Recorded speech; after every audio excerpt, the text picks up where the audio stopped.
She heard everything. Standing in the hallway of a mansion that was never truly hers, holding a cup of coffee that had gone cold in her hands, Claire Whitmore listened to her husband describe her like a business transaction, not a wife, not a partner, a temporary solution. And the child, his voice didn't even waver when he said it. The child was not his problem. Claire didn't scream. She didn't drop the cup. She stood there, perfectly still, and let the truth finish cutting through her. If this story moves something inside you, stay until the end. Hit like. Drop a comment with the city you're watching from. I want to see how far this story travels. The morning it ended started like every other morning in the Callahan estate. That was the cruelest part. Nothing warned her. No shift in the air, no instinct tightening in her chest. The house smelled like fresh coffee and cut flowers the way it always did, and the pale November light came through the tall windows the same way it had every morning for the past 14 months. Claire Whitmore had learned to stop waiting for things to feel different. She had told herself that was what healing looked like, getting used to the ordinary, letting it hold you still. She was wrong. She had woken early, the way she always did since Emma started having nightmares again. Her daughter was 4 years old and already carrying too much in those small hands. The ghost of a father she could barely remember, the strangeness of a new house, the way the staff here moved around her without speaking directly to her, as though she were something fragile that might tip over. Emma had reached for Claire in the dark at 3 a.m, pressed her face against her mother's neck, and fallen back asleep without saying anything at all. Claire had lain awake after that, listening to the house breathe around her, trying to locate the feeling she kept misplacing. Safety. That was what Vincent had offered her. That was what she had said yes to. She hadn't loved him. She had been honest with herself about that at least. 2 years after Nathan died, after the investigation in the hospital and the long bureaucratic process of identifying her husband's body and explaining to a 2-year-old why Daddy wasn't coming home, Claire had been empty in a way that went past grief into something structural, like a wall with the foundation cracked. Vincent Callahan had appeared at a fundraiser she attended only because her friend Meg had dragged her there, and he had been calm and contained and utterly certain of himself in a way that Claire, at that point in her life, had mistaken for solidity. He wasn't warm. She'd noticed that immediately. But she had told herself that warmth wasn't what she needed. She needed ground beneath her feet. She had chosen wrong. She just didn't know it yet. She pulled on a robe and went downstairs to start the coffee because the housekeeper didn't arrive until 7 and she needed something to do with her hands. The kitchen was on the east side of the house, past the formal dining room, and she could hear voices when she reached the bottom of the staircase. Low, measured voices coming from behind the closed door of Vincent's private study. She registered this without alarm. Vincent held early meetings sometimes. Men in good suits arriving before sunrise, the study door closing, the sound of a conversation that never spilled past its own walls. She had never thought to listen before. She wasn't thinking now. She was tired and she was cold, and she was heading for the kitchen, and the hallway ran directly past the study, and the door wasn't fully latched. A half-inch gap. That was all it took. She heard Vincent's voice first. The arrangement has served its purpose. We're entering the final phase of the Meridian deal. I need that phase clean. Then a second voice, someone she didn't recognize. And the wife? A pause. Not a long one. Claire is not my wife. She is a temporary solution. Claire stopped walking. Her hand was still on the wall beside her for balance from turning the corner. She pressed it flat against the plaster and stood there in the hallway in her bare feet, coffee cup in her right hand, and listened to her husband explain what she was. Her image helps my reputation with the city officials. She looks right. Respectable. Grieving widow who remarried. That's a sympathetic story. People don't look too hard at a man with a family. The child? Not mine. His voice didn't change. Same register, same patient, even tone he used in board meetings. When the Meridian deal closes and the political heat moves off, she's no longer my concern. We'll arrange a settlement, generous enough that she won't make noise. And if she does? Another pause. Shorter this time. She won't. Claire stood in the hallway for what felt like a very long time. The coffee had gone cold. She didn't notice. She was focused on a strange mechanical problem happening inside her chest, something that felt like a gear trying to catch and failing, trying to catch and failing. The way an old engine turns over without igniting. She kept waiting for something to break loose, for the anger or the grief or the shaking. None of it came. What came instead was a kind of terrible clarity, cold and flat as winter pavement. She had been a prop. For 14 months she had managed a household, attended dinners, stood beside this man at city events and charity functions, and smiled at the people who photographed them together. She had let Emma call this house home. She had let herself believe that the distance she felt from Vincent was simply the nature of a practical arrangement between two people who respected each other without sentiment. That it was enough, that it was fine, that fine was something she had learned to work with. She turned around in the hallway, quietly. One foot and then the other on the cold marble floor, making no sound at all. She went back upstairs. She did not cry. She had cried a great deal in the 2 years after Nathan died, and she had nothing left for this. Or maybe it was that this was a different kind of wound, not raw but structural, not bleeding but broken. She went into the bedroom and sat on the edge of the bed for a moment, and then she got up and started packing the way you pack, when you know exactly what you're doing and have no time to feel anything about it. Methodical. One bag for Emma, one bag for herself. Documents in the interior zip pocket where she had always kept them. Her identification, Emma's birth certificate, the small amount of cash she had maintained in her own account throughout the marriage, because some part of her, the part that had grown up with nothing and built something from scratch, had never entirely let go of the habit of keeping her own exit. She had not known she was packing an exit. She had told herself it was just sensible. Emma was still asleep when Claire lifted her, and the little girl made a small sound of protest and then settled against her mother's shoulder without waking. Claire carried her own bag over the other arm and walked down the rear staircase, the one the staff used, and out through the side door into the gray morning. She did not leave a note. She had opened the cafe 7 years ago with money she saved waiting tables and a loan from a community lending program in the South Side neighborhood where she grew up.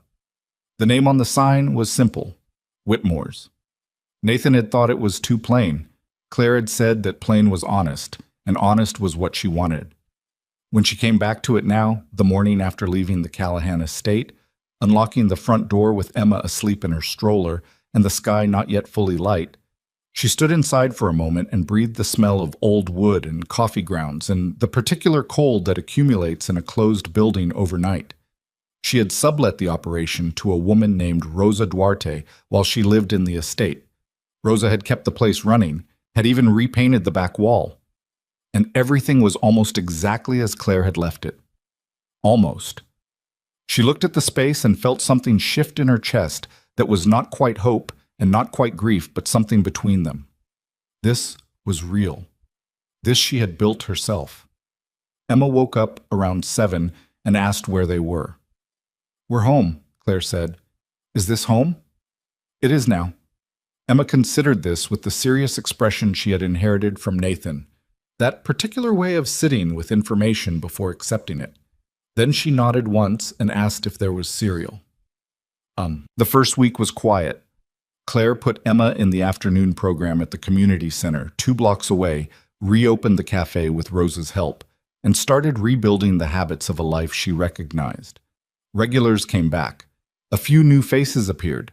She made coffee, and she made conversation, and she went home at night to the small apartment above the cafe that Rosa had been using as storage, and that Claire had cleared out in 2 hours and furnished with a mattress and a folding table and a lamp.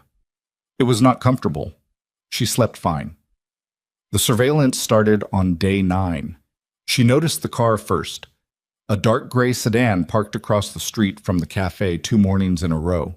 She noticed it the way you notice something that doesn't belong in the pattern of a place you know well. The South Side neighborhood had its rhythms: delivery trucks in the morning, the school run, old Manny from the hardware store pulling his awning out at 8:30. The gray sedan fit none of it. It didn't move. No one got out. On the 3rd morning, she walked directly up to it. The window came down. A man in his 40s, clean-shaven, unremarkable features, looked at her without surprise. "You going to tell me what you're watching?" Claire said. "Or are we doing this the hard way?" He handed her a card. No agency name, just a phone number and the word Cole printed underneath. "When you're ready," he said. She took the card. She went back inside. She made a cortado for the man at the corner table, who came in every morning and never ordered anything different, and she put the card under the register and did not look at it again for 4 days. The briefcase appeared on day 12. She had been going through the storage unit she'd rented to hold the boxes from the apartment she and Nathan had shared, the apartment she'd vacated after his death, before the marriage to Vincent, when she had been in a state that she now recognized as functional shock. She had sealed those boxes without really looking at what went into them. She had told herself she would go through them properly later. Later kept not arriving. She found the briefcase behind a box of Nathan's books. Old brown leather, scratched at the corners, the kind of bag a person carries for years until it becomes part of how they're identified. She had bought it for Nathan as a birthday gift their second year together. He had used it every day until the day he died. She sat down on the floor of the storage unit and held it in her lap for a moment. She should have felt grief. She did feel it. Underneath. Always underneath. But what she felt first, cutting through, was something alert and uneasy. Nathan had been methodical. He was an investigative journalist who understood that what you documented and where you kept it could protect you or destroy you. He knew the rules of evidence in ways most people didn't, and this briefcase had been tucked out of sight behind boxes in a storage unit that technically appeared in a self-storage system under a name she had used before the marriage. Not hidden exactly, but not obvious. Not accidental. She opened it. The zipper gave a sound like tearing cloth. Inside, a manila envelope sealed with tape, 2 small notebooks with Nathan's handwriting on the covers, a portable hard drive, and a photograph. She picked up the photograph first. It showed 2 men outside what looked like a parking garage. One of them she didn't recognize. The other, despite the angle, despite the fact that he was photographed from across the street in the middle distance, she knew with a certainty that settled in her stomach like ice. Vincent Callahan. The photograph was dated 16 months before her marriage. She opened the first notebook. Nathan's handwriting was close and precise, the way it always was when he was building something. Not notes, but architecture. The internal scaffold of a story he was constructing piece by piece. She read for 40 minutes on the floor of the storage unit without moving. When she finally looked up, the light through the high window had shifted and her hands were cold. Nathan had known about Vincent, not the public version, the wealthy businessman, the civic donor, the man the newspapers described as having rebuilt a legitimate real estate portfolio after inheriting a troubled company from his father. Nathan had found the other version, the network underneath, the shell corporations, the men who moved money in and out of Chicago's construction and hospitality sectors, and who answered, ultimately, to one name. He had been building the case for 14 months before the car accident that killed him. Claire sat on the floor of the storage unit and stared at the wall. The accident had been ruled a single-vehicle collision on a rain-slicked stretch of expressway. Nathan had never driven that route. She had always known that. She had told the investigators that, and they had nodded and moved on. And eventually she had stopped saying it because saying it didn't change anything, and it cost her something every time she did. She understood now what it had cost Nathan to find out. She understood now why Vincent Callahan had sought out the grieving widow of an investigative journalist. It wasn't sympathy. It wasn't even about her image, not entirely. He had been looking for this, for whatever Nathan had documented and protected before they got to him, for the evidence that was somewhere in the widow's life, in her boxes, in her storage unit, waiting. She had been living inside the home of the man who killed her husband. She had let him call Emma his child at city fundraisers. She stood up off the floor of the storage unit, put Nathan's notebooks carefully back into the briefcase, locked the clasp, and stood there in the cold for a long moment with the case in her hand and the photograph still in the other, looking at the 2 figures outside the parking garage. She had the card under the register, the one that said Coal. She had told herself she wasn't going to call it. She drove back to the cafe, went behind the counter, and retrieved the card. She turned it over twice. The phone number was local. She looked at it for a long time without deciding anything, and then she looked up at the window that faced the street, at the neighborhood going about its ordinary morning, at Emma through the glass wall of the back room where she was drawing something with crayons on a piece of brown paper, her tongue pressed to the corner of her lip the way Nathan's had been when he concentrated. Claire took out her phone. She called the number. It rang once. "Cole," the man said. You said when I was ready, Claire told him. I found something. I think you already know what it is. A pause. Not long. Then, can we meet tomorrow morning? Not at the cafe. Why not the cafe? Because they watch the cafe, he said. They have been since the day you left the estate. Claire looked through the glass at her daughter. Emma was drawing something that might have been a house or might have been a person. At 4, the distinction was sometimes unclear. She was completely absorbed in it, utterly unaware that the woman watching her through the glass was trying to calculate the distance between the life they had and the life that was now coming for them. Tell me where, Claire said. The diner Adrian Cole had named was on the west side, a place called Harlan's that sat between a laundromat and a tire shop and had the particular quality of establishments that survive not because of the food, but because of the discretion. Booths with high backs, windows that faced a side alley instead of the street, a counterstaff that had learned long ago not to look at faces too carefully. Claire arrived 7 minutes early. She had left Emma with Rosa, told her it was a supply run, and driven the long way around, watching her mirrors the entire time the way Nathan had taught her years before she understood why he thought it was worth teaching. She ordered coffee she didn't want and sat with her back to the wall. Adrian Cole arrived at exactly 8. He slid into the booth across from her without taking off his coat and looked at her the way she imagined investigators were trained to look, not searching exactly, but cataloging, taking inventory without appearing to. You found the briefcase, he said. It wasn't a question. How long have you known about it? We suspected Nathan had a secondary archive, something physical, off-system. He was careful, more careful than most people we work with. He picked up the laminated menu, looked at it briefly, set it back down. We didn't know where he'd put it. You could have asked me. You didn't know you had it. You don't know what I know. He looked at her steadily. You're right. I don't. He paused. What's in it? She had been turning this over for 12 hours. How much to give? How much to hold? Whether this man sitting across from her with his federal agent stillness and his single-word card was someone she could afford to trust, or another room she would walk into and discover too late was a trap. She had trusted Vincent. She had stood in his hallway in her bare feet and understood what that trust had actually been.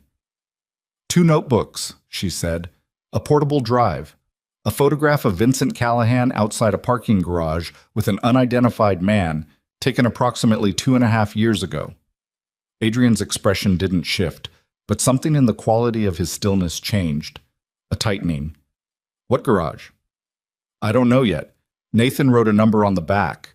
I haven't been able to place it. Can I see the photograph? She reached into her jacket and slid it across the table. He picked it up and looked at it for a long time without saying anything. His jaw moved once, the way a jaw moves when you're working to keep your face from doing something you don't want it to do. The other man, she said. You know him. A beat. His name is Garrett Finch. He was a city contracts officer. He died 8 months ago. Ruled a suicide. The words sat on the table between them like something placed there deliberately. Nathan's notebooks, Claire said. He spent 14 months building a case, financial networks, shell companies. He connected Callahan to at least 6 city construction contracts that were awarded through fraudulent bidding processes. There are names, not just Callahan's name, names of people who are still in those offices. I need to see the notebooks. I know you do. She wrapped her hands around the coffee cup. It was too hot, but she needed something to hold. I need to understand something first. Nathan brought this to you, to federal investigators. At some point before he died, he made contact. Adrian looked at her. He didn't deny it. He came to us 14 months before the accident, he said.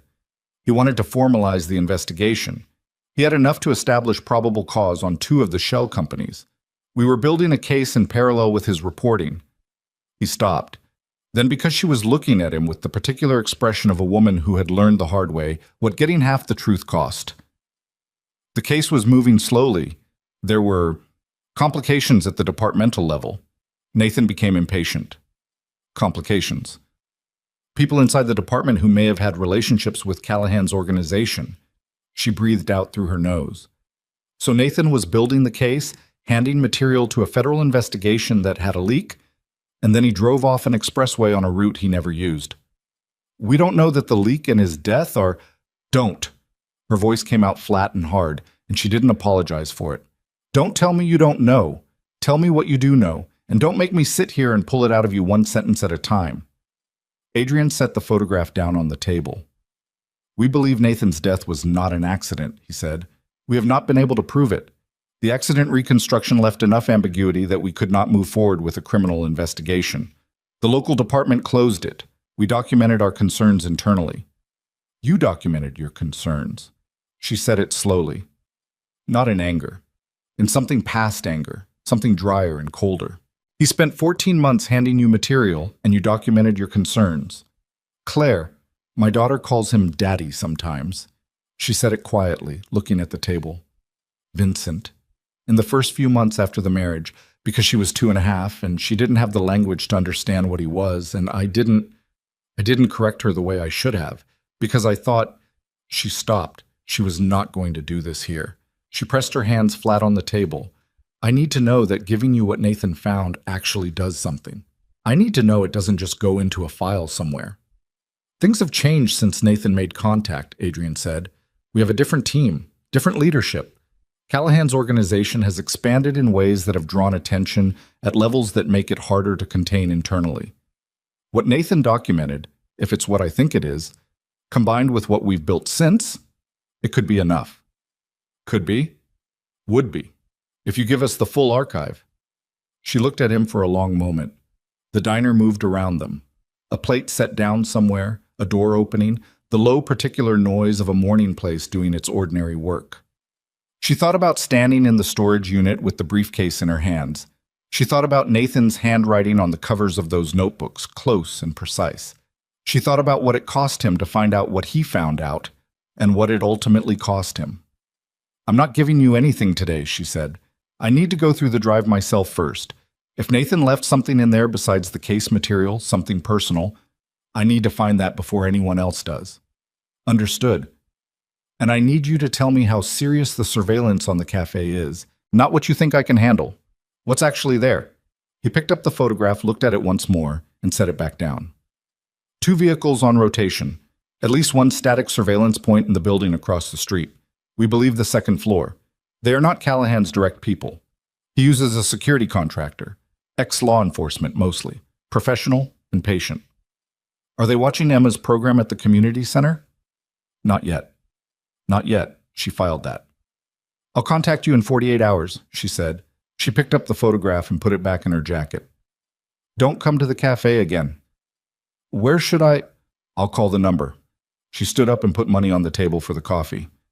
And Cole, if I find out that anything in those notebooks connects to someone inside your department who is still active, I need to know you'll move on it, even if it's uncomfortable.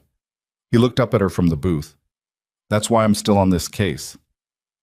She left the diner and walked to her car without looking back, and sat in it for 2 full minutes before she started the engine, watching the alley entrance and the side street and the cars parked along the block. Nobody moved. She drove back to the south side by a different route than she'd come, and when she walked into the cafe, Rosa looked at her face and didn't ask about the supply run. That evening, after Emma was asleep on the mattress in the back of the apartment with her blanket and her stuffed animal that she'd named after a cartoon bear she'd seen once and never forgotten, Claire sat at the folding table with Nathan's hard drive plugged into her laptop and a cup of tea she'd made and not yet touched. The drive required a password. She sat with that for a moment, fingers on the keyboard. Nathan had used systems for his passwords, not random strings, but structures, combinations of things with personal meaning arranged in patterns. She had learned some of them over the years. Their anniversary date with a word from the first movie they'd watched together. Emma's birth weight in grams, followed by the month they'd found out they were pregnant. She tried 4 combinations before the 5th one worked. Emma's middle name, Rose, after Claire's mother, followed by the date Nathan had filed his first major story, the one that had established his career, reversed. The drive opened. 47 folders, each labeled with a date and a 2-letter code she didn't immediately understand. She opened the oldest one first. 3 hours later, she understood the codes. Each pair of letters was an initial set, the initials of the person or entity Nathan had been documenting in that folder. VCGFRTMM. Names she could match from the notebooks. Vincent Callahan, Garrett Finch, the contracts officer who died of a suicide 8 months ago. Others she was still identifying. The files inside were meticulous, scanned documents, digital photographs, audio files recorded on Nathan's phone, written summaries cross-referencing dates and financial records. The final folder, dated 3 weeks before the accident, was labeled with 2 letters she didn't recognize, NK. She opened it. Inside was a single audio file and a typed document with no header. She opened the document first. It was a letter, addressed to her. She read it twice before the words fully assembled themselves into something she could accept as real. Nathan had written it in the voice he used for everything. Direct, spare, no ornament. But there was something underneath the words that she recognized from the early years of their marriage, from before the seriousness of his career had built up its particular armor. He had written it like a man who thought he might not be coming back. He told her about the case. He told her about Callahan. He told her about the contact with the federal investigation and his fear that the investigation had a breach. He told her where the briefcase was, in terms that were specific enough to find but oblique enough not to be obvious to anyone who didn't know them both. And at the end, before he signed his name, he wrote, "I know you are going to want to finish this. I know that about you better than anything. If you do, and I think you will, go to someone who is not local. The city has Callahan's hands in it deeper than I could prove. Federal. And Claire, don't go alone." She sat at the folding table for a long time after that. The tea was cold. Emma breathed softly from the back room. The city made its nighttime sounds outside the window. A siren somewhere, middle distance. A car with a bad exhaust passing on the street below. The elevated train 3 blocks east running its late route. She picked up her phone. She looked at it. She put it down. She was not going to call Adrian Cole in the middle of the night because she had found a letter that broke her open in a way she was not going to let break her. She was going to sit here and be still and get herself back to something functional, and tomorrow she was going to make coffee and open the cafe and look at Emma across the counter the way she did every morning, and she was going to think clearly. She picked up her phone again. She opened the audio file from the NK folder instead. It was 4 minutes and 32 seconds. Nathan's voice, the quality slightly compressed the way phone recordings always were, but unmistakably him, the particular cadence she had known for 8 years. He was talking to someone. The other voice was muffled, turned away from the recording, but she could catch enough. She listened to it twice. The second time she understood what NK stood for. Not a person, not an entity, a location. Nathan's shorthand from a case years earlier, a notation system she remembered him explaining once without context. NK, North Kingsley, a warehouse district on the west edge of the city. Nathan's voice on the recording, 3 weeks before he died. The transfers go through 2 intermediaries before they reach the Kingsley accounts. After that, they're clean. But the gap between the second intermediary and the accounts, there's a 48-hour window where they're exposed. If you pull the records during that window, you can trace the origin all the way back to the source. The muffled voice said something she couldn't hear. "Nathan, I know that's what they said. I'm telling you the window exists. I can show you the pattern. It repeats every quarter." A pause. Nathan again, quieter. "I'm meeting them Thursday. After that, we'll know if they're going to move on it or not." The recording ended there. Claire set the phone down on the table. Thursday. He had recorded that on a Monday. The accident had happened on a Wednesday. He never made it to Thursday. She sat very still in the cold apartment above her cafe and looked at the folding table and at the tea and at the thin rectangle of light under the door to the back room where Emma was sleeping. And she felt something happening inside her that was not grief exactly and was not rage exactly, but was something that had the force of both. A kind of settling, the way a structure settles when the last load-bearing element finally acknowledges the weight it's been holding. She knew what she was going to do. She had known since the storage unit floor, maybe. Maybe since the hallway of the estate with the cold coffee in her hands. But now she knew it in the way that was past deciding, past the moment where you can still talk yourself out of it. Nathan had spent 14 months building something, and 3 weeks before the end, someone had found out how close he was and had taken a rainy Wednesday night expressway and made it into a single vehicle accident on a route he never drove. She was going to hand everything to Adrian Cole. All of it. Every notebook, every folder, the drive, the letter, the audio file. All of it. But first she was going to make copies. She was going to store them somewhere that was not connected to her name, her address, her phone, or anyone in her life who could be pressured. She was going to do it the way Nathan would have done it if he had trusted that he was going to survive long enough to need a backup. She started at midnight. She worked until 3. She was behind the counter at 6:45 when the man came in, not a regular. She clocked that immediately. The particular way he moved through the door without the instinct hesitation of someone entering a space they don't know, which meant either he had been in before or he had been watching long enough that the layout was already mapped. Medium height, dark jacket, the kind of forgettable face that reads, on second look, as deliberately maintained. He sat at the counter, 2 stools from the end. "Americano," he said. "Double." She made it without speaking. She set it in front of him. She went to the other end of the counter and began restocking the cups, keeping him in her peripheral vision. He drank the Americano without appearing to look at her. He left a 20 on the counter for a $4 coffee, stood up, and walked to the door. At the door he stopped and turned back without looking directly at her, addressing, slightly, the general space of the cafe. "Vincent wants you to know the offer is still open," he said. "Generous settlement. No complications. You keep the cafe, you keep the girl. Everybody goes on." Claire set a cup down on the shelf. She kept her hands still. "Everybody goes on," the man repeated, like he was reading from a script he'd been given and found faintly tedious. "Tell him no," she said. The man nodded once, mildly, the way you nod at a weather forecast you expected. He left. Rosa, who had come in through the back during the last exchange and was standing in the doorway to the kitchen, looked at Claire across the length of the cafe. "Claire." "I know." That wasn't a question, that was, I know what it was. She picked up the next cup and set it on the shelf. Her hands were steady. She was mildly surprised by that, the steadiness of them. "Can you take Emma to the community center this afternoon? And don't use my car. Take the 47 bus." "Why?" "Because I need the afternoon and I need to know where Emma is, and I need the car not to be tracked while I'm doing what I need to do." She looked at Rosa, who was watching her with the expression of someone rapidly recalculating what they thought they'd signed up for. "Rosa, I know this is more than you—" "Stop." Rosa pulled off her jacket and hung it on the hook by the kitchen door. "Just tell me what time the bus." 3 o'clock. "Fine." Claire called Adrian Cole at 9 from a payphone 3 blocks from the cafe, the kind you could still find in this neighborhood because not everything had been modernized out of usefulness. "I'm ready," she said when he answered. "I have everything, but I need you to do something first." "What do you need?"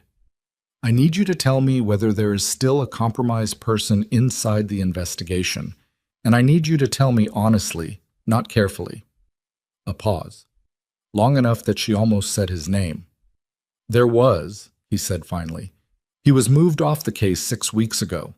We can't prove what he passed on, but we believe the contact with Callahan's people was limited to scheduling and personnel, not case strategy. So Callahan knows who you are. He's known who I am for a while. He doesn't know what we have. He's about to find out." She watched a delivery truck pull up at the corner and a man climb out and start moving boxes. Ordinary city morning, completely uninterested in what was happening in this payphone booth 3 feet away. "I need to meet tonight, not the diner. Somewhere he can't predict." "I know a place. I'll call this number at 6. She hung up. She stood in the booth for a moment with her hand still on the receiver. She thought about Nathan's voice on that recording, the calm of it, the particular determined calm of someone who understood what they were walking into and had decided it was worth it. She understood it now in a way she hadn't before, when she'd thought she was simply married to a man who didn't love her. She pushed open the booth door and walked back toward the cafe. Halfway there, her phone buzzed. Unknown number. She stopped on the sidewalk and looked at it. She answered. Silence on the line. Then, "Claire," Vincent's voice. Even, patient. carrying that particular quality of a man who had never once in his adult life been told no by someone who had the power to enforce it. I think we should talk before this goes further than either of us wants it to go. She stood on the sidewalk with the phone at her ear and the morning traffic moving past and the cafe sign visible half a block ahead, and she thought about everything she had read and heard in the last 48 hours. And she thought about Emma on the bus at 3 o'clock, not knowing that the city her mother moved through was threaded with surveillance and threat. And she thought about Nathan's handwriting in those notebooks, precise and close and alive in a way that the man who wrote it no longer was. "I don't think we have anything to talk about," she said. She ended the call.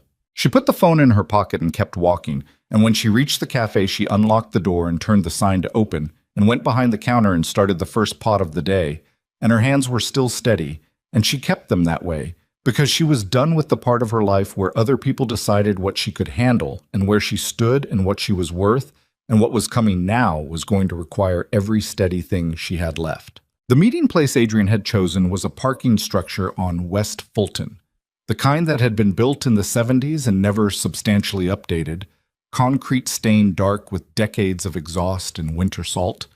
The upper levels half empty after the businesses that once filled the surrounding blocks had relocated or closed. He had told her level 4, the north end, away from the elevator. She arrived at 7:50, 10 minutes early, and sat in her car with the engine off and watched the ramp entrance for 5 minutes before she got out. Level 4 was cold and gray and smelled of damp concrete and old oil. A single fluorescent tube at the far end buzzed and flickered. Her footsteps carried in the open structure the way sounds carry in empty spaces, too far, too clear. The kind of acoustics that make you aware of every movement you make. Adrian was already there. He was standing beside a concrete pillar with his hands in his coat pockets, and he was not alone. The second person was a woman. Late 40s, short, silver-streaked hair cut close.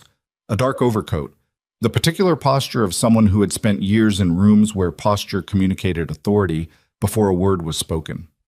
She watched Claire cross the parking level toward them with an expression that was entirely neutral and entirely evaluating. "This is Deputy Director Lena Marsh," Adrian said when Claire reached them. "She flew in from D.C. this morning." Claire looked at the woman. "You didn't mention this." "I didn't know until this morning," Adrian said. "She asked to be here." "Why?" Lena Marsh answered that herself. "Because what you're about to hand over is potentially the most significant organized crime documentation we've received in 11 years, and I wanted to look at the person handing it over and make a determination about how to proceed." Her voice was even, not unfriendly, but with the quality of someone accustomed to the fact that they don't need to perform warmth. "You're Nathan Whitmore's wife." "Widow?" "Yes." A pause. "I knew Nathan, not personally, by reputation and by the material he submitted to the investigation before he died. He was meticulous, and he was brave, and he had better source protection instincts than most trained investigators I've worked with." She let that settle. "I'm sorry for what happened to him." "Are you in a position to do something about what happened to him?" Claire said. "Or are you in a position to offer condolences?" Lena Marsh looked at her steadily. "Both, I hope. That depends on what you have." Claire reached into the bag she was carrying and set Nathan's 2 notebooks on the hood of the nearest car. Then the hard drive. Then a manila envelope containing printed copies of every folder she'd been able to print in the 3 hours she'd had before this meeting. 41 pages, not everything, but enough to establish the architecture. "The drive is encrypted," she said. "The password is written on the inside back cover of the second notebook. The folder structure is self-explanatory once you have the code key, which is in the first notebook, page 3, in the margin." She looked at Adrian. "There is also an audio recording in a folder labeled NK. I need you to hear it before we discuss anything else." Adrian picked up the drive. He looked at Lena Marsh. Something passed between them. A quick exchange. The kind that happens between people who have worked together long enough to communicate without words. "We'll need to process this at a secure location," Lena said. "Not here." "I know. I'm not asking you to process it here. I'm asking you to understand what you're looking at before you start making decisions about how to use it." Claire kept her voice flat and steady. She had rehearsed this in the car. Not the words exactly, but the register. She was not going to present herself as a frightened woman handing over her dead husband's files. She was going to present herself as someone who understood what she was transferring and expected to be treated accordingly. Nathan spent 14 months building that case. He died 3 weeks before a meeting that might have changed how your investigation moved. I need to know that what he built is going to be used fully, not selectively. Selectively, Lena repeated. Nathan's notes reference individuals inside city government and inside law enforcement whose names do not appear in your existing case files. At least 2 of them, as far as I can tell, are still in active positions. I need your assurance that the investigation will follow the evidence wherever it goes, not just to Vincent Callahan. Lena looked at her for a long moment. The fluorescent tube at the far end continued its irregular buzzing. A car moved somewhere on the level below, the engine sound rising briefly through the concrete floor and then fading. "You have my assurance," Lena said. Claire looked at her. She was not naive enough to think that an assurance from a federal official in a parking structure meant that everything would go as it should. She was not naive enough to think that what she was handing over would move cleanly and quickly and without resistance through a system that had already demonstrated, by Nathan's death, its capacity for failure. But she was out of alternatives that didn't involve doing nothing, and doing nothing was no longer a position she could hold. "All right," she said. They stood in the parking structure for another 40 minutes while Adrian and Lena worked through the printed materials and Claire answered questions, dates, names, the context for certain documents, what Nathan had told her during his lifetime about the investigation that might illuminate choices he'd made in what he documented. She was precise. She was careful. She did not offer more than was asked. At 8:40, she drove back to the cafe. At 9:15, her phone rang. It was Rosa. The sound of Rosa's voice, the particular compressed quality of it, the way it was pitched too carefully in the way that voices pitch themselves when they are managing something terrible, reached Claire before the words did. "Claire, I need you to stay calm." She was standing behind the counter. She set the coffee portafilter down. "Where is Emma?" "She's okay. She's here. She's with me. But Claire," a breath. "There's a man here. He came about 20 minutes ago. He says he's from Adrian Cole's office. He has a badge. He says he needs to take Emma somewhere safe while the investigation moves forward. He says Cole sent him." The cold that moved through Claire's chest in that moment was not like any cold she had felt before. It was specific. It was informational. "Don't let him take her," Claire said. Her voice came out very quiet. "Rosa, do not let that man touch Emma. Tell him you're trying to reach me. Stall him." "Claire, he has—" "It doesn't matter what he has. Adrian Cole did not send him." She was already moving, already reaching for her keys under the counter. "I need you to take Emma to the bathroom. Lock the door. Call 911 and tell them there's a man at the cafe who is attempting to take a child without the parents' consent." Those exact words. "Okay." Rosa's voice was shaking, but underneath the shaking it was steady in the way Claire needed it to be. "Okay." She ended the call and ran. She called Adrian from the car. He picked up on the second ring, and she didn't let him speak first. "Did you send anyone to the cafe?" A half-second pause that told her everything. "No." "Someone with a badge saying they're from your office is at my cafe trying to take Emma." She ran a red light at the Halstead intersection, barely clocking the horns behind her. "How did they know about Emma? How did they know about Rosa?" "Claire, how did they know?" His silence on the other end of the line was the kind of silence that has a shape, dense and terrible and trying to find its way to a sentence.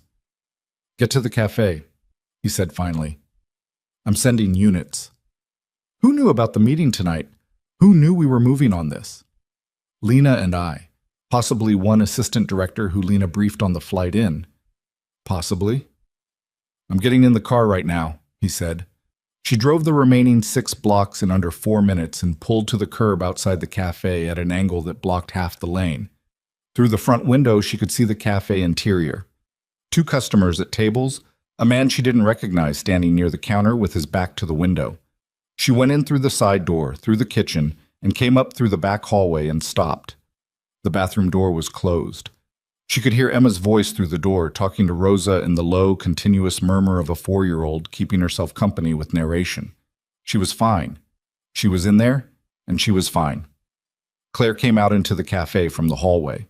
The man at the counter turned when he heard her. He was in his 50s, solid build, the kind of unremarkable face she was starting to recognize as a specific professional category. He reached into his jacket. She tensed, and he produced not a weapon, but a badge holder, the same motion, and held it out toward her. Ms. Whitmore, I'm here for your daughter's protection. There's been a development in the federal— Stop talking, she said. He stopped. Adrian Cole did not send you. I spoke to him 6 minutes ago, and he had no knowledge of you. She kept her voice at a register that the 2 customers in the cafe could not hear from their tables. If you have a real badge, I want the full name and the number for your supervising officer, and I want it in the next 10 seconds. Something moved in the man's face. A micro-adjustment, too fast to name but impossible to miss. I'm not going to tell you again, Claire said. Name and number. He gave her a name. She took out her phone and called Adrian and read it to him and waited with the phone at her ear and the man in front of her and the sound of Emma's voice through the bathroom door, still narrating something in her private internal language. Adrian came back in 40 seconds. That name is not in our system, he said. She lowered the phone. The man looked at her, and in the moment before he turned and walked to the door, there was something in his expression that was not anger and was not alarm. It was assessment. The flat professional assessment of someone recalibrating for the next attempt. He left. She stood in the cafe for a moment after the door closed. One of the customers, a woman in her 60s who came in every Thursday, looked at her over the rim of her cup. You okay, honey? Yes, Claire said. Sorry about that. She went to the bathroom door and knocked twice, the pattern she and Rosa had agreed on years ago as a joke and which had now become something else entirely. The door unlocked. Emma came out first. She walked directly to Claire and pressed herself against her mother's legs, and Claire put her hand on the back of Emma's head and held her there and breathed. He had a badge, Rosa said from behind Emma. Her face was pale and tight. I know. He knew your name. He knew my name. He knew that we'd just started the afternoon program at the community center. Rosa looked at her. Claire, nobody knows those details except the people who are supposed to be protecting you. Tut. She called Adrian from the apartment that night. Emma was asleep. The copies of Nathan's files, the backup set, the one she had made before the meeting, were in a bag under the mattress. She had put them there before she left for West Fulton, and she had not told Adrian or Lena Marsh that they existed. Talk to me, she said when he answered. The name he gave you matches a former contractor who did security work for a private firm that had contracts with 2 of Callahan's shell companies. He's not federal. He's never been federal. So Callahan knew about the meeting. He knew you were moving. He may not know the full extent of what you handed over. He knew enough to send someone for Emma. She said it quietly. That's a message. He's not trying to get Emma. He doesn't want the child. He wants me to understand what he can reach. I know. Your deputy director, Marsh, her assistant director, briefed someone on the flight in. We're looking at that. Look faster. She pressed her thumb against the bridge of her nose. The headache that had been building since the parking structure was now fully installed behind her eyes. Adrian, I need to know the truth about something, and I need you to not manage my reaction to it. I need the actual answer. What? Is Emma safe if I stay in Chicago? A pause, the wrong kind of pause. We can put protection on the apartment and the cafe. That's not what I asked. Another pause, shorter but heavier. No, he said. Not while the investigation is in its current phase. She sat with that for a moment. How long is the current phase? If we move aggressively on what you gave us, 2 weeks, maybe 3, we need to execute search warrants on 4 properties simultaneously, or Callahan's lawyers start moving assets the moment the first one goes in. We're not ready to do that yet. 2 to 3 weeks. Claire, where would you put us? He told her. She listened. She asked 3 specific questions about the location, the staffing, and the communication protocols, and he answered them. And when he was done, she told him she would call him in the morning. She ended the call and sat in the dark apartment above the cafe and looked at the sliver of light under the backroom door where Emma was sleeping. 2 to 3 weeks in protective custody while a federal investigation reached the stage where it could move simultaneously on multiple targets. 2 to 3 weeks of Emma in a strange place again, another space that wasn't home, another dislocation in the small architecture of a 4-year-old's life that had already been dislocated too many times. She thought about the man in the cafe, the flat assessment in his eyes before he left. She thought about what Rosa had said. He knew your name. He knew my name. She got up and went to the back room and looked at Emma in the half-dark. Emma was on her back, one arm thrown out to the side, the stuffed bear wedged under her chin. Her breathing was even and slow and completely indifferent to the city outside and the machinery closing in around it. Claire went back to the folding table and opened her laptop. She pulled up the audio file from the NK folder. Nathan's voice in the parking garage recording. She had listened to it twice in this apartment, and twice more in the car, and she had the shape of it memorized now, the pauses and the particular steadiness of Nathan's voice when he said, the 48-hour window where they're exposed. She understood now why Nathan had made that recording. Not for the investigation. Not for her. He had made it because he had known something was wrong, that the information was moving to places it shouldn't be moving, and he had needed a record of what he knew and when he knew it, so that if something happened to him, the record would still exist. He had left her a map. She started writing, not to Adrian, not to Lena Marsh. She wrote to the email address of a journalist she had known in the years when Nathan was alive, a woman named Devorah Walsh, who worked for a national investigative outlet, and who had, 6 months after Nathan's death, reached out to Claire in the careful way journalists reach out to grieving people, asking if there was anything she wanted to say about Nathan's work. Claire had said no then. She had not been ready. She was ready now. She wrote for an hour. She attached selected documents from the copies in the bag under the mattress. Not everything. Enough. She told Devorah Walsh what she had found and what she had given to federal investigators, and what had happened at the cafe that evening. She told her about the man with the false badge and about the window of exposure Nathan had documented. She did not send it. She saved it as a draft and closed the laptop. This was the last piece of leverage she had. If she sent it now before the federal investigation was ready to move, she would destroy the timed coordination that Lena Marsh said was necessary. But if she didn't hold something back, something that existed outside the federal case file, and outside Adrian Cole's knowledge and outside the secure system that had already demonstrated it could leak, then she was operating without a net.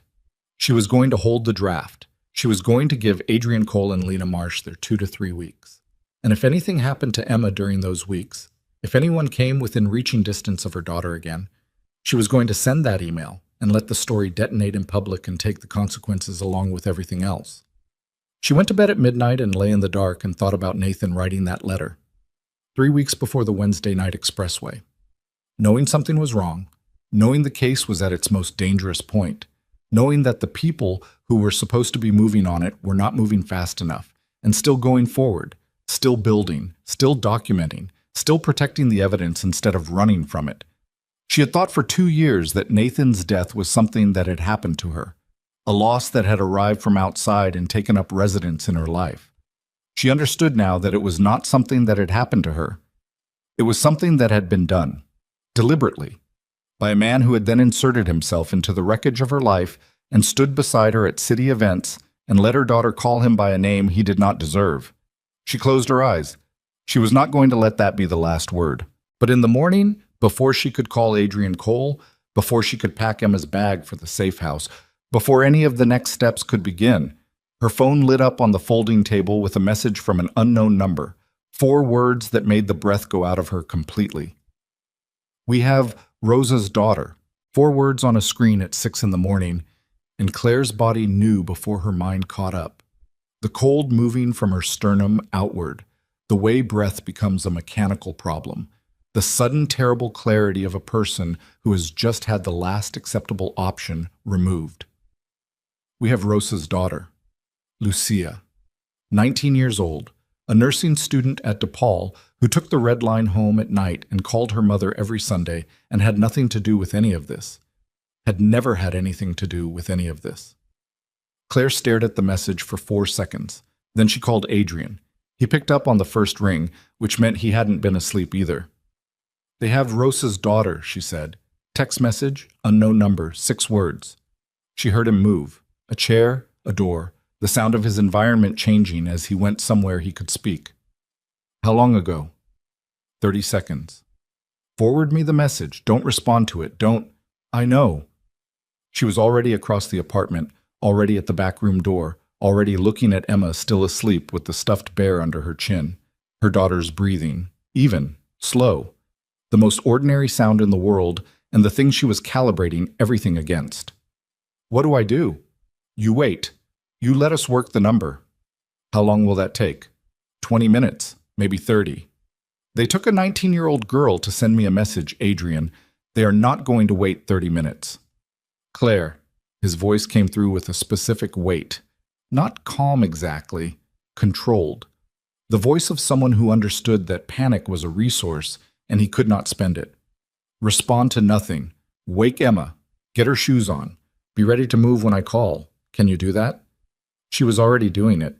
She woke Emma gently, lifting her from the mattress before she was fully conscious, sliding shoes onto the small feet with the automatic efficiency of a mother who had done this in dark rooms many times before. Emma made a sound of protest and then settled drowsy and warm against Claire's shoulder. "Where are we going?" Emma murmured. "On a trip," Claire said. "Now?" "Now." She had the go-bag packed from the night before. Emma's things, her documents, the backup copies of Nathan's files in the waterproof sleeve inside the bag's false bottom, a detail she had added at midnight with scissors, and a luggage repair kit she'd found in the cafe's storeroom. She shouldered the bag, picked up her phone, and stood in the middle of the apartment. Adrian called back in 11 minutes. "The number is a burner. We can't trace it." But she heard him pull breath. "We got a call 4 minutes ago from a number registered to Lucia Duarte. She's alive. She's not hurt. She was picked up outside her apartment last night, held overnight, and released 20 minutes ago at the corner of Milwaukee and Division with her phone and her bag and a message to pass to her mother." "What message?" "That this was a demonstration, that the next demonstration would not end with a release." He paused. "Callahan is telling you he can reach anyone. He's not going to hurt the girl. Not yet, because hurting her now makes him the villain on the front page, and he still has legal exposure he's managing. This is pressure. It's designed to make you pull back." Claire stood with that for a moment. Emma had fallen back asleep against her shoulder, a dead weight of 4-year-old exhaustion. The go-bag was heavy on her other arm. "Or it's designed to make me do something stupid," she said. "Yes." "Where is Rosa?" "We brought her in an hour ago. She and Lucia are at a federal staging location on the north side. They're safe." She had not known Adrian had moved Rosa. She processed that. The fact that he had moved Rosa before she'd called him about the text message, which meant he had been anticipating an escalation in the hours after the man with the false badge left the cafe. He had been moving pieces she couldn't see. She wasn't sure yet whether that made her feel better or worse. "I need to see Rosa," she said. "Claire, I put her in this. I'm not going to let her sit in a federal staging location without, I'll arrange it. But first I need you and Emma out of that apartment, right now. There's a car 2 blocks east on the 18th Street side. Gray Jeep, plates ending in 447. The driver's name is Hendricks. She's one of mine and she's been with me for 6 years and I will personally answer for her. Can you get to the Jeep?" She went to the window and looked down at the street. Ordinary morning. A man walking a dog. The bakery across the street with its lights on. Nothing that read as wrong, but nothing that she trusted anymore as simply ordinary. "Yes," she said. "Go now. I'll meet you at the location." She went down the back stairs with Emma on her hip and the bag on her shoulder and came out through the alley behind the cafe and walked east without running. Running was its own kind of signal, and she was done broadcasting her state to anyone watching. She walked at the pace of a woman who knew where she was going. 2 blocks. The gray Jeep. A woman in the driver's seat who looked at Claire in the mirror when she got in and said, "You Whitmore?" And when Claire said yes, pulled away from the curb without another word. Emma woke up when the car started moving and looked around at the interior with the serious, disoriented expression of a child assembling context. Is this the trip? She said. This is the trip, Claire said. Where's Mr. Bear? The stuffed bear was in the go bag. Claire unzipped the front pocket and retrieved it and handed it over, and Emma pressed it against her face and closed her eyes again and was asleep in 4 minutes. Claire watched the city move past the window and did not close her eyes at all. The federal staging location was a commercial property on the north side, the kind of building that could be a mid-sized accounting firm or an insurance office and gave nothing away from the outside. Hendricks brought them in through an underground parking entrance, and Claire was met inside by a woman she hadn't seen before, who took them to a room with a couch and a table and a coffee maker. And Emma was given a coloring book and a box of markers by someone who had clearly done this before. And Claire was taken to an adjacent room where Rosa was sitting with Lucia. Lucia Duarte looked the way a person looks after being held overnight somewhere against their will. Pale, with the particular stillness of someone whose nervous system has been running on maximum for 12 hours and is now beginning to process the cost. She was wrapped in a blanket someone had given her. Her eyes, when they moved to Claire in the doorway, were not accusatory. They were exhausted and very young, and something about that specific combination hit Claire in the chest harder than anger would have. "I'm sorry," Claire said. She said it directly, looking at Lucia. "I am sorry that this happened to you." Lucia looked at her for a moment. "My mom told me what you're doing," she said. Her voice was steadier than Claire expected. "She told me about your husband." A pause. "Are you going to finish it?" Claire looked at Rosa, who was sitting with her hand over her daughter's hand and watching Claire with an expression that was past fear, past the immediate crisis, and had arrived somewhere more fundamental. A question about what this was and what it meant and where it was going. "Yes," Claire said. Rosa nodded once. Not approval exactly. Acceptance. The particular acceptance of someone who has understood that they are inside something that has to be seen through. Adrian arrived 20 minutes later with a man Claire hadn't met, introduced as Garrett Webb, the attorney from the federal prosecutor's office who would be managing the criminal case. Webb was in his 40s, lean, the kind of controlled energy that reads as perpetual mild impatience. He shook Claire's hand, set a folder on the table, and sat down. "We've been working through what you gave us," he said, "all night. The audio recording in the NK folder it's significant. Nathan's documentation of the 48-hour exposure window in the financial transfer chain is exactly the kind of structural evidence that makes a conspiracy case." "But," Claire said. Webb looked at her. "No but. What you gave us is the foundation we needed. The issue is timing." He opened the folder. "To move on Callahan simultaneously across the 4 primary locations, his offices, the warehouse district property, 2 residential properties, we need 48 to 72 more hours of preparation. If we move early, his legal team files injunctions, the assets start moving, and we spend the next 2 years in procedural litigation." "He took a 19-year-old girl last night to send me a message," Claire said. "I know. He has people watching my cafe, and this morning he demonstrated that he can reach people I care about without any apparent concern about the consequences.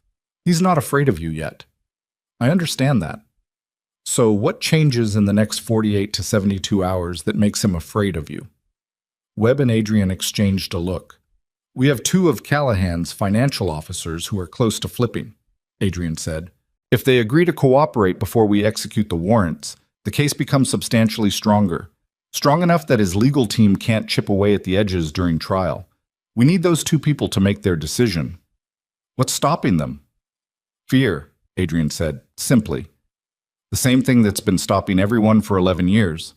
Claire looked at the folder on the table, then at Adrian, then at the window that looked into the adjacent room where she could see Emma through the glass, head bent over the coloring book, marker in hand, completely absorbed. "What would make them less afraid," she said, "knowing the case is already strong enough to move forward without them.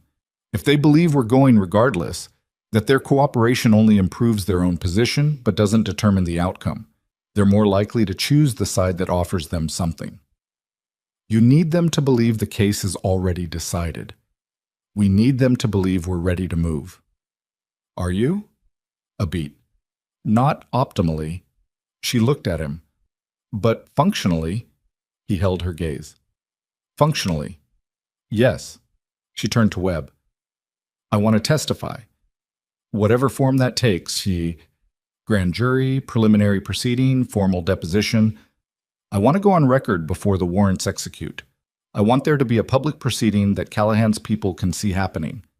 I want it on the record that a witness has come forward with documentation and is prepared to testify in full. Webb straightened slightly. That would accelerate his awareness of where the case stands. That's the point. If he knows I've already testified, that the record already exists, then coming after me doesn't help him anymore. The damage is done. He loses the motive for escalation. Or, Adrian said carefully, he decides that eliminating you becomes more urgent, not less. He's already decided that, Claire said. Last night was not a warning about what he might do. It was a demonstration that he's already doing it. The escalation has already started. She kept her voice level. She had thought this through in the Jeep, watching the city move past the window with Emma asleep against her arm, not out of clarity, but out of the specific desperation of someone who has run the alternatives and found them all worse. If I disappear into protective custody for 3 weeks, he has 3 weeks to dismantle whatever cooperation you're trying to build, to move assets, to prepare his legal team, to make it harder. The only thing he can't recover from is a public record. Webb was quiet for a moment. He looked at Adrian. She's not wrong, Adrian said. I know she's not wrong, Webb said. I'm trying to determine if it's survivable. Let me worry about survivable, Claire said. The deposition was scheduled for the following morning at the Federal Building downtown. Claire spent the night at the staging location, Emma in a room down the hall with a federal agent named Torres who had, improbably, spent 20 minutes teaching Emma a card game before lights out, and who Emma had declared her best friend with the indiscriminate loyalty of a 4-year-old who had decided someone was safe. Claire did not sleep. She sat at the small desk in her room and went through everything. Every document, every date, every connection, the way Nathan's notebooks had laid it out, building it again in her own mind from the foundation up, so that when she sat in that room tomorrow and answered questions, the answers would come from understanding and not from memory. There was a difference, and she knew it. Memory could be shaken. Understanding held. At 2 a.m, Adrian knocked on the door, and she let him in, and he sat in the chair across from the desk and set a paper cup of coffee in front of her without being asked. One of the financial officers called, he said. Marcus Reeve. He wants to meet with Webb in the morning, before the deposition. She looked at the coffee.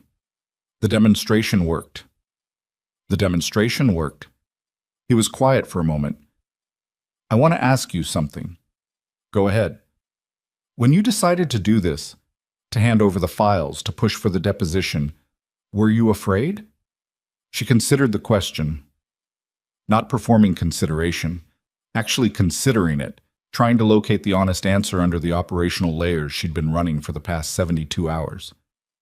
Yes, she said. Constantly. Every decision I've made since I found that briefcase has been made while being afraid. I've just stopped waiting for the fear to go away before I act. He nodded. He picked up his own cup and didn't say anything else about it, and she appreciated that. Get some sleep, he said when he left. She didn't. But she walked into the Federal Building at 8:45 the next morning in the same clothes she'd had laundered at the staging location, with Rosa's spare blazer over her shoulders, because Rosa had insisted and Claire had not had the energy to argue.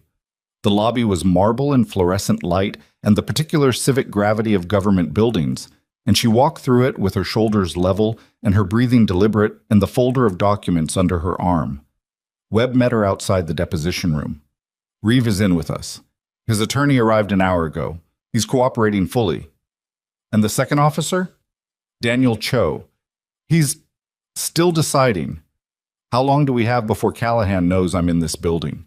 Webb checked his watch. He probably already knows. She nodded. Then let's not waste the time we have. She went in. The deposition room was smaller than she expected. A table, 6 chairs, recording equipment, a court reporter in the corner. Lena Marsh was there, which she hadn't expected. The deputy director nodded at her once from across the table, and Claire nodded back. She sat down. Webb read the formal opening, the date, the case reference, the parties present. The recorder's light went on. And then he turned to Claire and said, "Ms. Whitmore, can you describe in your own words how you came to possess the materials you submitted to this office on the evening of—" Her phone buzzed in her jacket pocket. She had been told to turn it off. She had not turned it off because she had not been willing to be unreachable from wherever Emma was for any length of time, and that calculation had not changed simply because she was now in a federal deposition room. She looked at the screen under the table. The message was from a number she didn't recognize, but the first 3 words were enough. "Vincent is here. Not a threat. Not from Callahan's people." The contact signature at the bottom was Torres, the agent who had taught Emma the card game, who was supposed to be with Emma at the staging location 7 miles north of this building. Claire looked up at Lena Marsh across the table and turned her phone so the deputy director could see the screen. Lena Marsh read it. Something moved in her face. Fast, controlled, immediately suppressed. She stood up. "We need to pause," she said to the room. Webb looked at her. "Lena." "Now," she said. Lena was already moving toward the door, already reaching for her own phone, and Claire was on her feet a half-second behind her, and everything in the deposition room, the recorder's light, the court reporter, the formal weight of federal procedure, ceased to have any relevance at all, because Emma was 7 miles away in a building that Vincent Callahan had apparently just walked into, and nothing that happened in this room mattered until Claire understood what that meant. In the hallway, Lena was already talking into her phone in the clipped shorthand of someone issuing instructions under pressure, and Claire stood beside her and listened and felt the particular cold of the worst kind of waiting, the kind where you have no information and no control and nothing to do with your hands, and the seconds are each separately, individually, unbearably long. Her phone buzzed again. "Torres. He came alone, no weapons visible.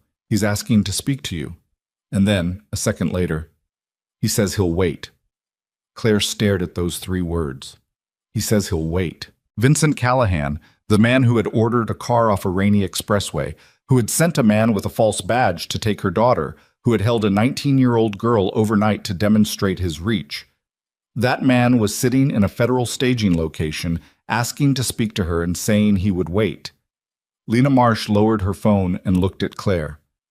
"We have agents moving to the location now. He will be detained and—" "Don't detain him," Claire said. Lena stared at her. "If you detain him now, his lawyers have him out in 4 hours, and we've shown our hand on the timing. He came alone." Claire's voice was very quiet and very steady. "He came alone to a federal location, and he's asking to speak to me. That is not the behavior of a man who believes he's losing." She looked at Lena. "That's the behavior of a man who thinks he still has something to offer. Or it's a distraction. From what? The deposition is paused. The warrants aren't ready. What is he distracting us from?" Lena was quiet. "I want to go there," Claire said. "Absolutely not. I want to go there with your people, in your vehicle, and I want to sit across from Vincent Callahan one time with federal agents in the building and a deposition already half on the record, and I want to hear what he thinks he has to offer." She held Lena's gaze. "Because whatever it is, it means he's more afraid than he's letting his people see, and that information is worth something." Lena looked at her for a long moment in the fluorescent hallway of the federal building, with her agents moving somewhere north and Webb standing in the deposition room doorway behind them, and the whole weight of 11 years of federal investigation somewhere in the middle distance. "If you go," Lena said finally, "you go wired. You go with 2 agents in the room. You do not negotiate. You do not make promises. And you do not—" "I know," Claire said. "Do you?" "I've known what he is for longer than your case has," Claire said. She walked back into the deposition room, picked up the folder of documents, and told Webb she needed an hour. Then she walked to the elevator, pressed the button for the parking garage, and stood in the descending car with her hands still and her breathing deliberate, and Nathan's voice somewhere in the back of her mind saying, "Don't go alone." She wasn't going alone. She was going wired, with 2 federal agents and a half-completed deposition and a backup file sitting in a draft email that needed only one finger to send, and she was going to sit across from the man who had dismantled her life twice over, and she was going to look at him and she was going to listen, because that was what you did when the person across the table had run out of moves and hadn't admitted it yet. You listened and you waited, and you let them show you exactly how cornered they were. The elevator reached the garage level. The doors opened.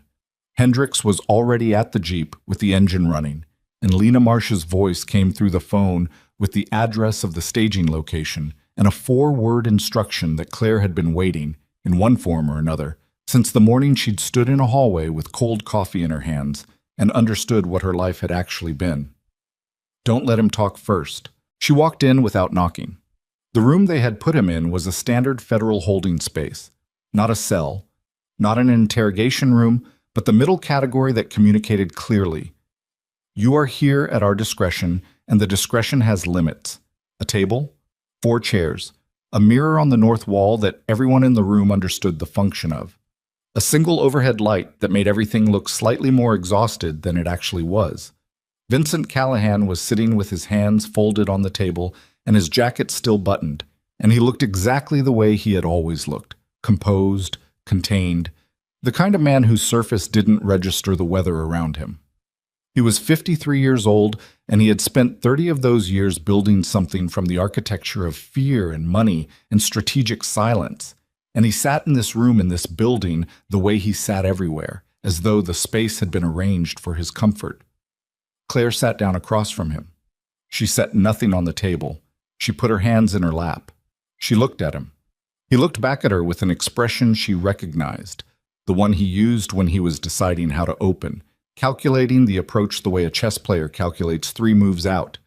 She had sat across from this expression at dinner tables and in the back seats of cars and at city functions where he needed her beside him, and she had once mistaken it for depth. She did not mistake it for anything now. She waited. He spoke first. Lena Marsh's instruction had been, don't let him talk first. Claire had decided in the Jeep that the instruction was wrong, that the only way to understand what Vincent thought he was doing in this room was to let him show her, without prompt, what he'd come here to say. You look tired, he said. You came to a federal building alone, she said. You don't look tired enough. Something moved in his face, not quite a smile, the ghost of one, the acknowledgement that she had said something that registered. I came because I wanted to speak to you without intermediaries. You have intermediaries for that. You've been using them for 2 weeks. Those were mistakes, he said, in judgment and in execution. She looked at him. Lucia Duarte is 19 years old. She wasn't harmed. She was taken from outside her apartment and held for 12 hours to frighten me into compliance. The fact that she was released without physical injury does not constitute not being harmed. She kept her voice at an even register. The wire under her blazer was very light. She had almost stopped feeling it, but she was aware of it the way you're aware of anything pressed against skin. What do you want, Vincent? He unfolded his hands and placed them flat on the table. A deliberate gesture, open palms, a physical vocabulary of candor that she had learned to read as exactly what it was. Deliberate. I want to discuss a mutual exit. There's no such thing. There can be. Your testimony is partially on record. The investigation has my financial materials. I understand that. But the case is not yet complete. There are elements that are still in process. He looked at her with that measuring expression. If you were to withdraw your cooperation, I can't withdraw what's already on record. Cooperation going forward. If you were to indicate to federal investigators that certain materials were misrepresented to you, that your understanding of their provenance was incomplete, you want me to tell federal investigators that I don't know where Nathan's files came from. I want you to consider what you're trading, he said. You have a daughter. You have a business. You've rebuilt something. If this case proceeds to trial, and trials are long, Claire, and they are public, and they are brutal even for witnesses, you will spend the next 2 years inside this. Emma will spend the next 2 years inside it. Every detail of your marriage, your decisions, Nathan's death, she said it quietly. You want to use Nathan's death as a reason I should protect you. His jaw moved once. I'm telling you what a trial looks like. I know what a trial looks like. She leaned forward slightly. Not aggression, precision. I know because Nathan covered 3 of them. I sat in the gallery of 2 federal trials with him because he wanted me to understand what he was writing about.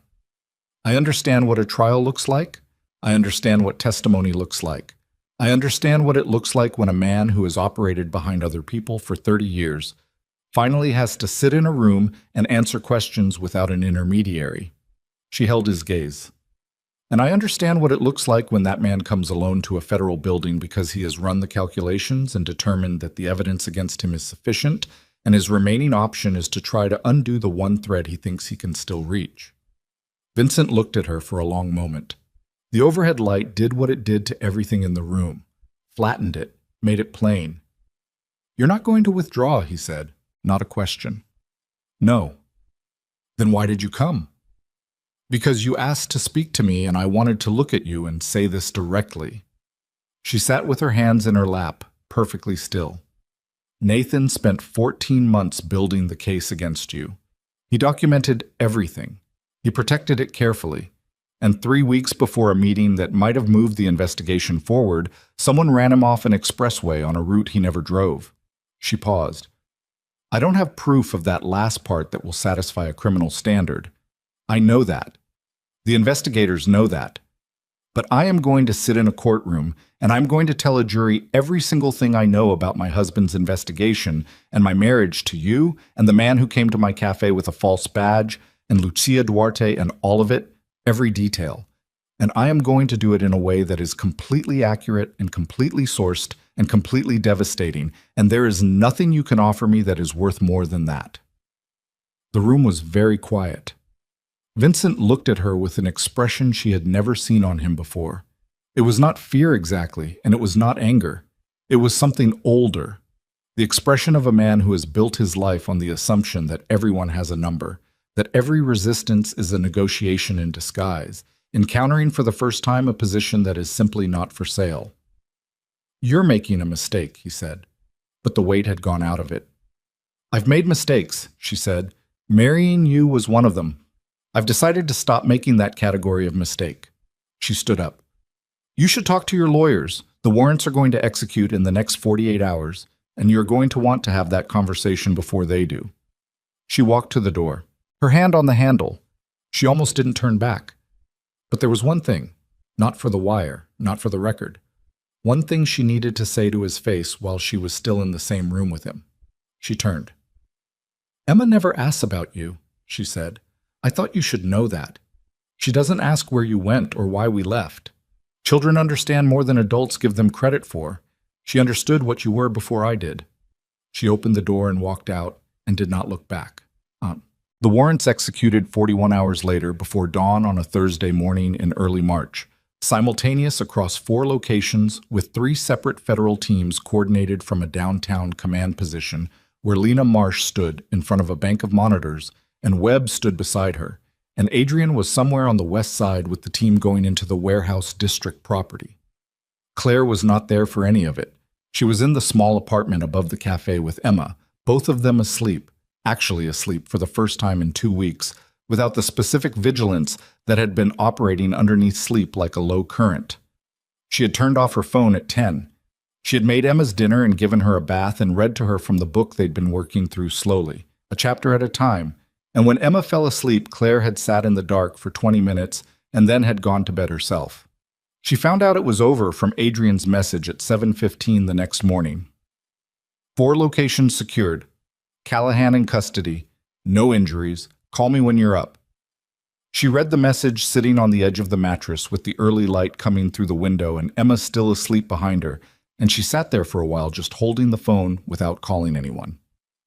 The trial was 9 months later, in the federal courthouse on South Dearborn, and it lasted 6 weeks.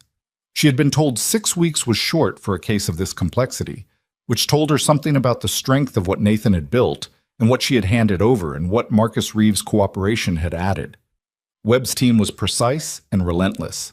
The defense was expensive and thorough, and at several points genuinely threatened to complicate the timeline enough to create reasonable doubt on the conspiracy charges, which were the ones that carried the most weight. Claire testified for 2 days. The defense attorney was a woman named Hargrove, who had a reputation for dismantling witnesses through the accumulation of small concessions, getting them to agree to qualifications, then qualifications of the qualifications, until the original testimony was buried under its own modifications. Claire had been warned about this. She had spent 4 sessions with Webb's team preparing for it, and what she had taken from those sessions was not a strategy, but a principle. Answer exactly what is asked. Nothing more. Don't fill silence. Don't explain. Answer and stop.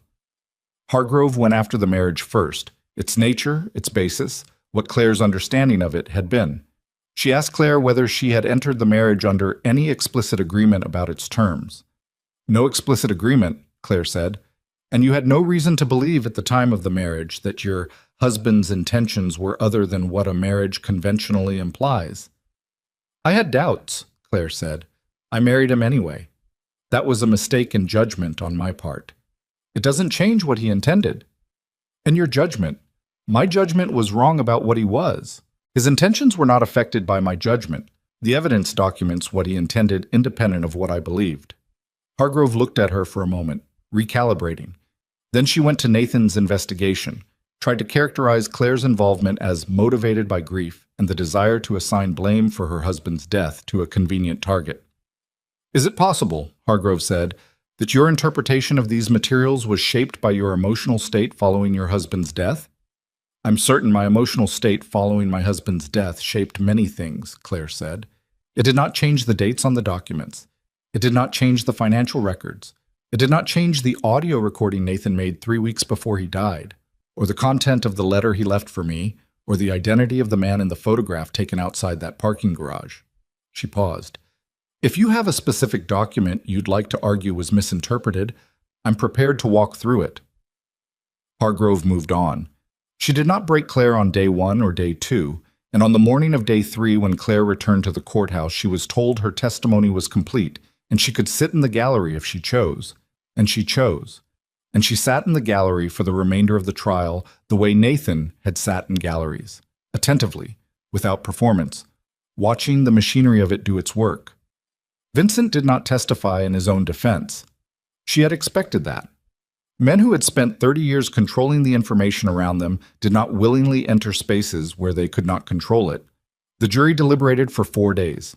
Claire spent those 4 days at the cafe, opening it, running it, making coffee, talking to the regulars who had by this point heard enough of the story through the neighborhood to treat her with the particular careful warmth of people who want to express something and aren't sure of the right register.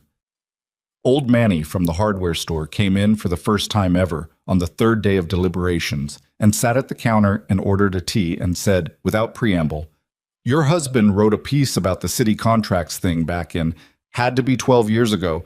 I remember because it was the first time I understood how that stuff worked. He was good." "He was," Claire said. "You're good too," Manny said. He drank his tea and went back to his store, and Claire stood behind the counter and let that land without deflecting it, which was something she was learning to do. The verdict came on a Thursday afternoon. Webb called her before it hit the news. "Guilty," he said. "All primary counts. Conspiracy to commit fraud, racketeering, obstruction of justice. The Nathan Whitmore wrongful death civil case can proceed now with this as foundation. That's separate. That'll take time, but the criminal conviction gives it teeth." She was behind the counter when he called. She thanked him and put the phone in her pocket and finished the coffee she was making and set it in front of the woman who'd ordered it, who looked at her face and said, "Good news?" "Yes," Claire said. "You don't look like it." "I think I'm still getting there," Claire said. Spring came back to the South Side the way it always did. Grudgingly at first, then all at once. The way the city remembered warmth after winter, like it had never quite believed it would return. The cafe's front window caught the afternoon light differently, now that the building across the street had changed tenants, and the surveillance camera that had been positioned on its 2nd floor for months had been removed by federal agents and replaced with nothing. The first morning she noticed the window was simply a window again. Not an eye, not a position in someone else's geometry. She stood at the counter for a moment and looked at it and felt something shift that was too quiet to name and too significant to ignore. Rosa came back. She came back 2 weeks after the verdict, Lucia beside her, and she walked into the cafe and hung her jacket on the hook by the kitchen door and put on her apron and did not make a production of any of it. And Claire did not make a production of it either, and they worked the morning rush the way they always had, in the efficient shorthand of two people who knew each other's rhythms, and the only acknowledgement of everything that had happened was Rosa saying, at a quiet moment around 10, "Lucia's going back to her program next week," and Claire saying, "Good," and Rosa nodding, and that being enough.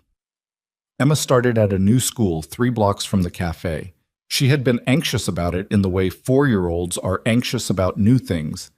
Not in words, but in the extra grip when Claire walked her through the door, the way she pressed her face briefly against her mother's arm before letting go. By the 3rd day, she was going in without looking back.